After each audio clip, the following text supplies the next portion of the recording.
อันนี้มันเฟรมเบื้องนี้กำลังสิขึ้นเฟรมเบื้องนี้เฮ็ดผู้เดียวได้นะเด้องานนี้เฮ็ดผู้เดียวพอผมมีลูกมีหลานมาซอย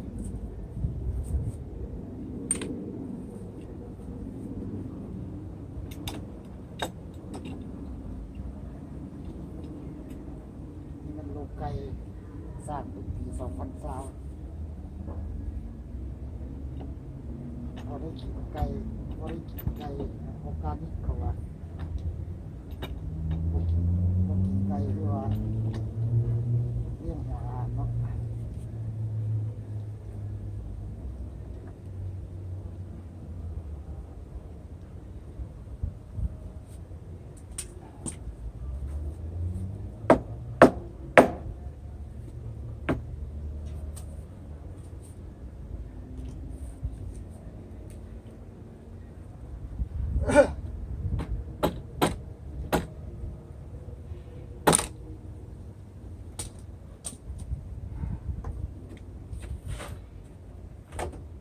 อยากกินไก่นาไก่นาออร์แกนิกเขาเอิ้นเลี้ยงแบบธรรมชาติกินไข่แบบธรรมชาติมันแซ่บโอเค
อยู่บ้านเฮานี่เป็นโรคไก่จะเป็นไหนก็ได้อยู่บ้านมันก็กาเนี่ยเราได้ยึดกฎหมายเนาะต้องให้เฮ็ดสีต้องให้เฮ็ดรถเฮ็ดน้ำการเงินคนอยู่ละ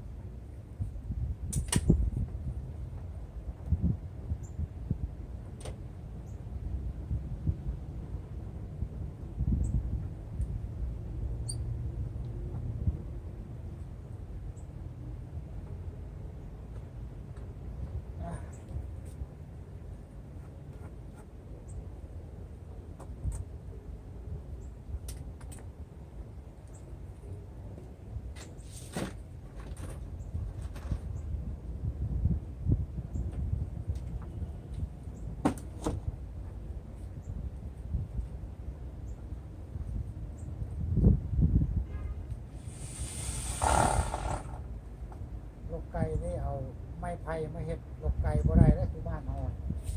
เอาไปตัดไม้ไผ่มาเฮ็ดก็ต้องเสียเงินเมืองนี้บ่ได้ต้องซื้อไม้ซื้อแบบ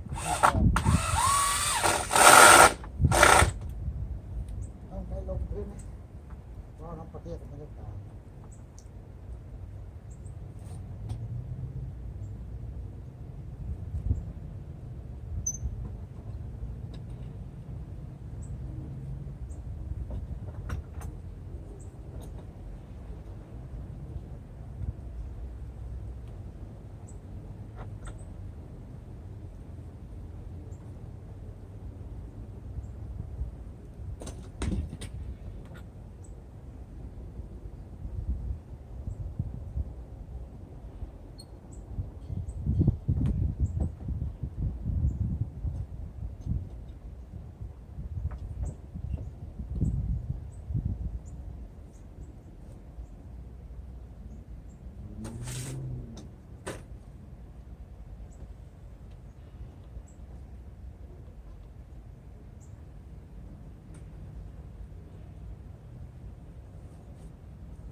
คิดว่าคือสิพอดี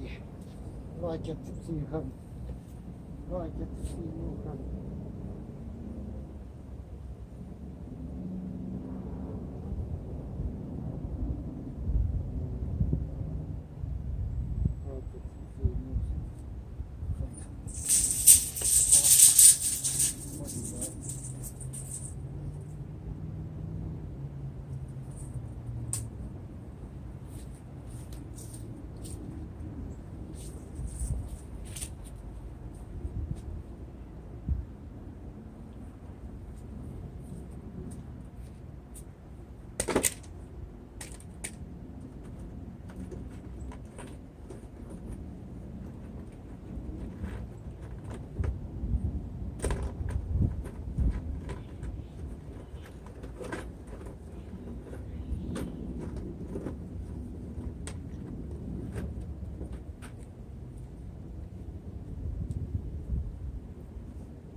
เอา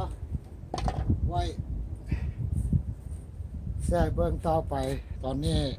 ขอหยุดเท่านี้สักก่อนเพราะว่าจะได้ไปซื้อตะปูมดพอดีขอบใจน้ำแฟน Facebook ที่ให้กำลังใจเด้อ